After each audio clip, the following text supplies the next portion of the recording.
Hi everybody, my name is Asher Kennedy. I'm from Brownsville, Brooklyn, New York, and this is my scar story.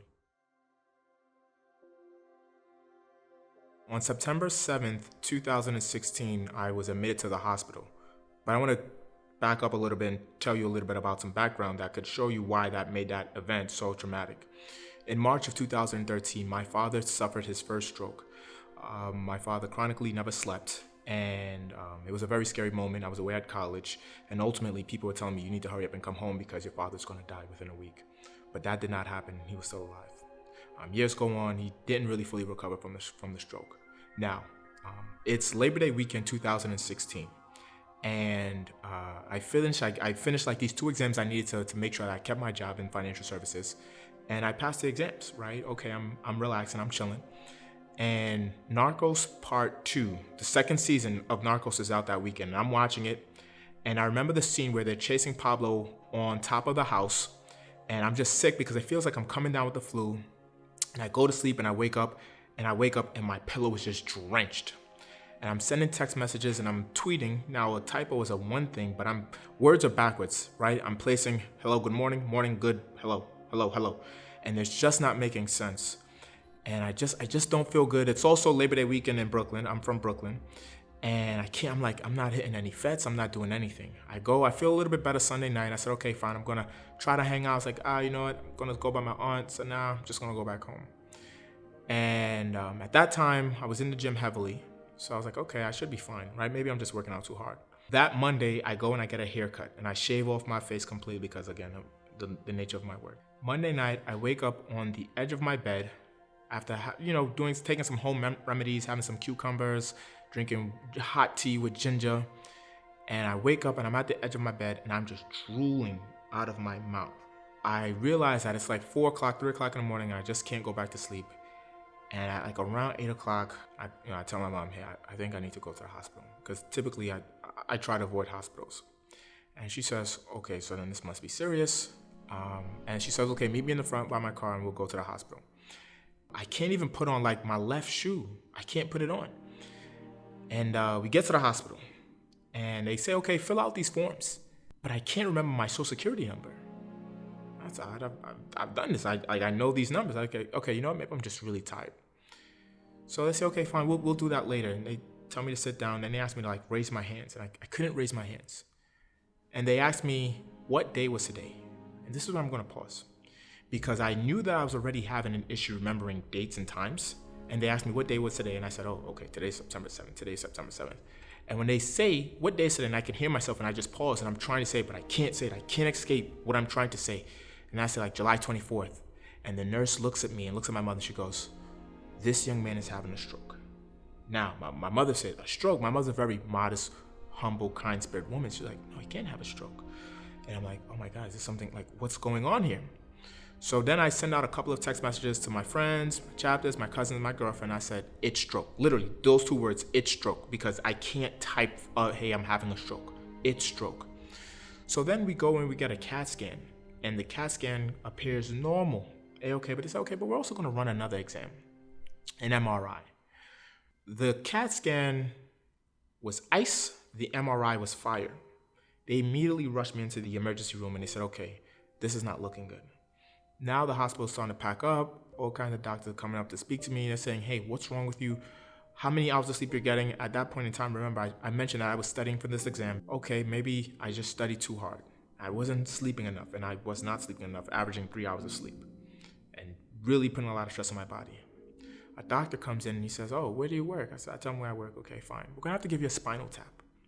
It's no fun thing because they said, it sounds like you have some sort of like viral disease that's catching up with you. But they still don't know what's happening with me. So now I have friends coming in, I'm just relaxing, but everybody's like, are you hot? I'm like, I'm not hot, I'm kind of cold, but my body is just drenched in water. Everybody's staying as long as they could until ultimately I have to leave. They had to leave. Luckily for me, I walk with my charger for my phone. And said, okay, fine, we're gonna put your stuff in a bag and we'll have it here. I'm thinking, all right, I'll be out in the morning. So okay, fine. I remember the nurse, it's like 9 o'clock. I'm in the ICU right in front of the nurse's death station because they're like, we don't know what's happening with you right now, but we really want to take a look at you because you're a healthy young man. You're 24 at this point. You're a healthy young man. If you've never stayed in a hospital, nurses come and give you medication at 4 or 5 o'clock in the morning. At 4 o'clock in the morning, I woke up and I lost all control of my bodily functions. I was a healthy young man in the gym regularly and I lost control of my bodily functions. And I was extremely embarrassed. When the nurse came, I said, Miss, I don't know what's happening. She says, no, son, it's okay. You're really sick. For the first 2-3 days, people came in and they couldn't even come in regularly. They had to put on gowns to see me because they did not know. It was some sort of viral infection that traveled up to my brain. I'm a dominant right-handed person. I had full paralysis. I could not move the right side of my body. Those MRI results came back. There was a bunch of inflammation in my brain. That on the left side of my brain that caused me not to be able to speak. I couldn't say anything correctly, and I couldn't move the right side of my brain, and I lost bodily functions of my. I lost my bodily functions. Waking up, I would say then September 8th, 2016, in a pool of my own stool was probably one of the hardest things for me to ever I really thought I was gonna die, and I was actually looking at death. And it's funny because most people look at me and you won't see the scar because I have the invisible scars, right? It's literally a scar in my head. But this story gets worse because I was running a fever and now the hospital is constantly like, hey, we don't know what's going on. And by the time they figured it out, it's like, okay, we'll just put him on some encyclovir or whatever because we think it's a viral disease. Hey, where have you been? I haven't been anywhere. I've just been work. But I had coworkers that just came back from Spain. I said, okay, fine. Run or whatever test you can. Cool, great. I'm in the hospital and they're not turning me. My girlfriend's sister was actually in med school and she's saying, hey, make sure they turn him. But they don't turn me.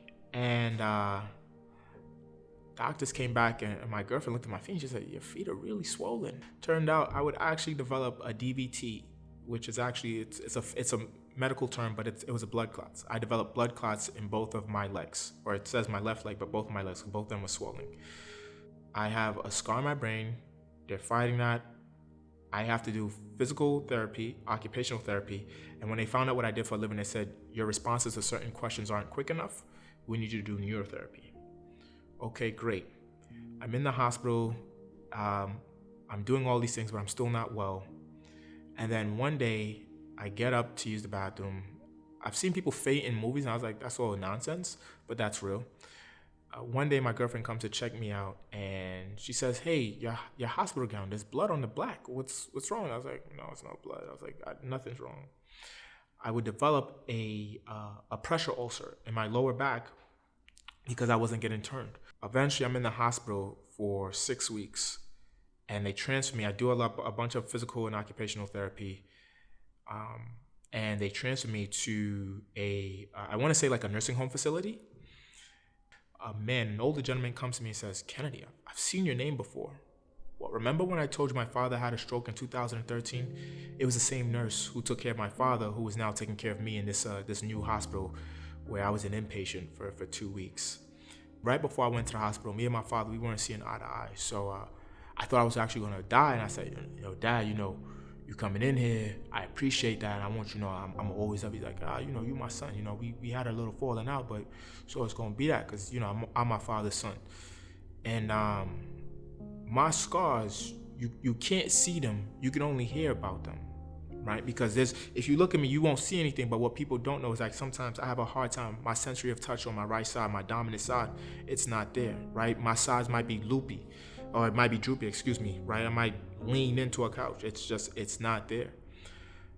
In those 6 weeks or 3 months I was out of work, I felt like that was probably, even though I was looking at death, a life-changing event for the better, right? I got some time to really sit still because since my teenage years, I was always just working a part-time job. I never had a summer to myself. And then the one time I was supposed to have a summer to myself, I spent it preparing for like this prep for this step show. And,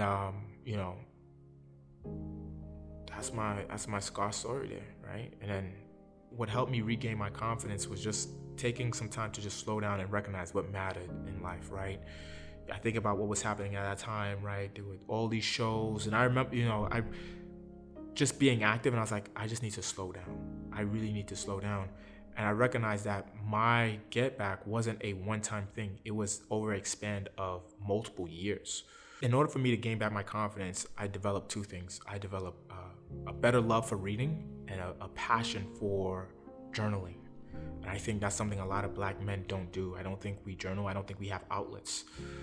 I didn't go to therapy for that. Nope. I just started to realize, like, I need to write. I need to feel what other people feel. In fact, there's an author, James Baldwin, who says, you think you're in so much pain and then you read, right? I need to understand that, hey, there's a lot of different things that people go through that sometimes you can't see it, right? Because after I started going back to work, I'm like, sometimes I want to sit because my body just doesn't have it. And I told my girlfriend, I was like, yo, but there's women on the train. How am I look if I sit down and sit? And she's like, well, screw them. They don't know. And I was like, you know what's crazy? You really don't know what people are going through. So in order for me to gain back my confidence, I don't think I necessarily lost my confidence. I think I just got a better understanding of who we are as people that allowed me to live more natural in the world, if you will.